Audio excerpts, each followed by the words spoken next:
मस्जिद के अंदर घुस के वहां पूजा की गई, उसका कोई जिक्र कहीं सुन रहे हैं आप? क्योंकि पहले तो ये था कि साहब ये लोग नाम बदल के अंदर आ गए और हमारी लड़कियों को छेड़ रहे थे, तो कम से कम किसी एक की फोटो तो दिखाना चाहिए थी। कोई एक आदमी को ये दिखाना चाहिए था कि भाई ये शख्स आया था, इसने नाम बदल के आके यहाँ लड़कियों को छेड़ा। कितने लोग पकड़े गए? कोई एक सबूत दिखाइए। मैं उनसे पूछना चाह रहा हूँ कि आपने क्या कंट्रोल किया कि मस्जिद में जाके पूजा करवाई? ऐसा तो हुआ नहीं। इस लेवल पे जब कोई कौम उतर आए तो आप उसके मेंटल को सोचिए, उसके दिमाग की कैफियत क्या है। ये बीमार लोग हैं।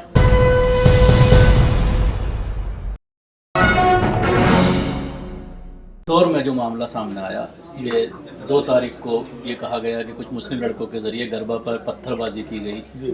4 तारीख को बिल्डोजर अचानक पहुंच जाता है, 3 मकानों को बिल्डोज कर दिया जाता है। कहा जाता है 4.5 करोड़ रुपए की प्रॉपर्टी खाली करा ली गई।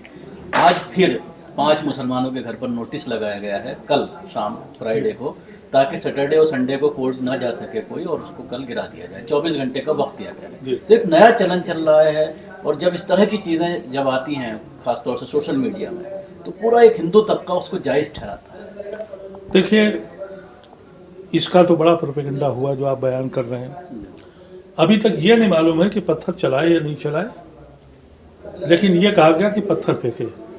पहले ये मैंने खबर सुनी थी कि वो लोग नाम बदल के अंदर गए थे, अब वो खत्म कर दिया, अब कहा पत्थर चले। लेकिन दूसरी तरफ बेदार में कि मस्जिद में घुस के, मस्जिद के अंदर घुस के वहां पूजा की गई, उसका कोई जिक्र कहीं सुन रहे हैं आप? कितने लोग पकड़े गए? वो तो सबूत है। कोई एक सबूत दिखाइए। क्योंकि पहले तो ये था कि साहब ये लोग नाम बदल के अंदर आ गए और हमारी लड़कियों को छेड़ रहे थे, तो कम से कम किसी एक की फोटो तो दिखाना चाहिए थी। कोई एक आदमी को ये दिखाना चाहिए था कि भाई ये शख्स आया था, इसने नाम बदल के आके यहाँ लड़कियों को छेड़ा। वो तो कोई मिली नहीं फोटो। अब अल्टीमेटली कह रहे हैं कि पत्थर मारा गया। तो आप ये देखिए कि ये किस तरीके का खेल, बरखिलाफ उसके एक कदीमी मस्जिद के अंदर रात को 12 बजे 2 बजे वहाँ से निकल के अपने गरबा जो उनका प्रोग्राम था वहाँ से निकल के मस्जिद के अंदर गए, वहाँ मारपीट की, वहाँ पूजा की। इस पे कोई एक्शन क्यों नहीं हुआ? अभी फरमाया था रामदेव वो भागवत साहब ने कि मुसलमानों को चाहिए कि ऐसे लोगों को रोकें, कंट्रोल करें। तो आज मैं उनसे पूछना चाह रहा हूं कि आपने क्या कंट्रोल किया कि मस्जिद में जाके पूजा करवाई? ऐसा तो हुआ नहीं, ऐसा तो हुआ नहीं। तो इस शक्ल में ये सारी तैयारी इसीलिए है कि उनके पास एक ऐसी कौम, ऐसी मजलिस शुरू करनी है जहां ये कहा जा सके कि मुसलमान ही जिम्मेदार है इस मुल्क की गरानी का, इस मुल्क की तबाही का। क्योंकि अब गुफ्तगू जो है वो माशी उस पर बात नहीं होगी, मुल्क के इकोनॉमिक हालात पे बात नहीं होगी, बात सिर्फ हिंदू मुसलमान पे होगी, और मुसलमान इस मुल्क का सबसे बड़ा जिम्मेदार है, इसी पे बात होगी। तो जब आप सोचिए कि एक फिल्म के बारे में अभी देख रहा था कि साहब वो बैंड की जाए, क्योंकि उसमें जो हीरो है वो कोई उसका नवा पटौदी का बेटा है, क्या नाम है उसका, वो हीरो है।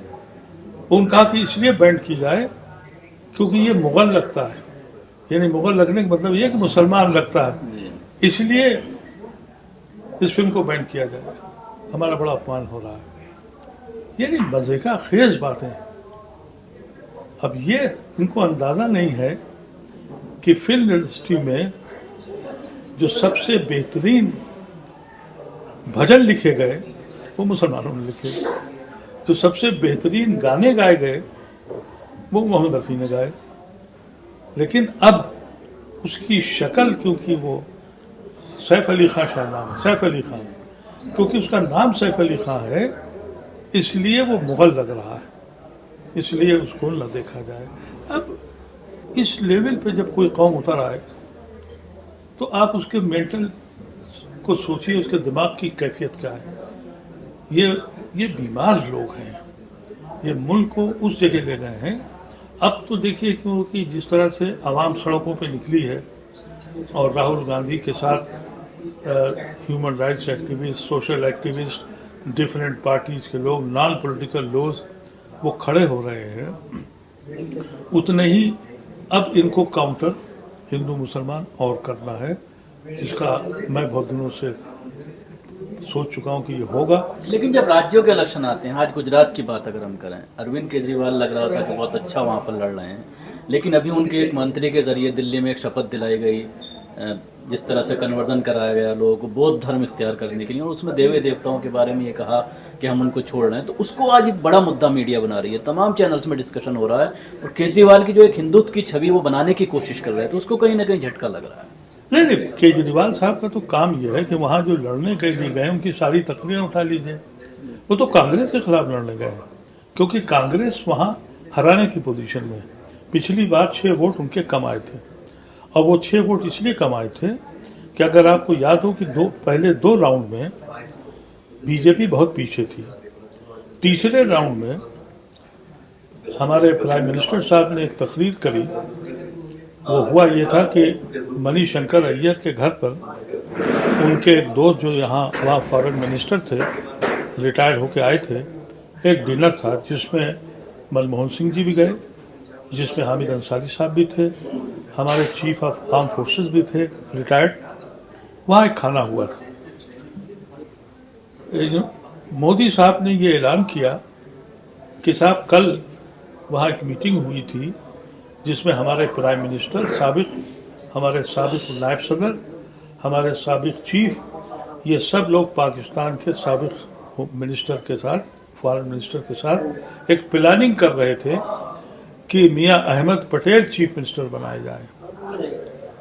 और उस तकरीर के बाद जो तीसरा राउंड हुआ उसमें एक सीट छोड़कर सब की सब बीजेपी जीत गई। मैंने बहुत कोशिश की कांग्रेस के लोगों से कि आप एक पिटीशन फाइल कीजिए, लेकिन कोई तैयार नहीं हुआ। और वो इसलिए पिटीशन फाइल करना चाहते थे कि उन्होंने इन्फ्लुएंस किया था इलेक्शन को, लेकिन नहीं तैयार हुए, तो 6-7 सीटों से वो जीत गए। बाद में वो खरीदारी करते हैं, खरीदारी करके अब ज़्यादा हो गए। इस बार हालात उससे ज़्यादा ख़राब हैं, क्योंकि जो सर्वे आ रहा है कि पिछली बार 49% वोट एवरेज था, इस बार 46 के आसपास है। पिछले बार 0.5 का फर्क था कांग्रेस और उनकी सीटों में।